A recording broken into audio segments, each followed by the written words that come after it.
You ask Tiger to solve. This deals with linear equations with one unknown. The final result is k equals 5. Let's solve it step by step. Group all constants on the right side of the equation. Add 5 to both sides.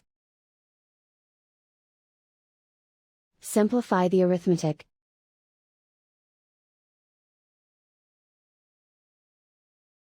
Isolate the k.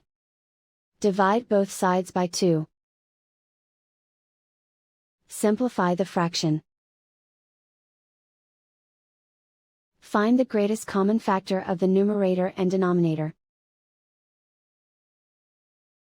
Factor out and cancel the greatest common factor.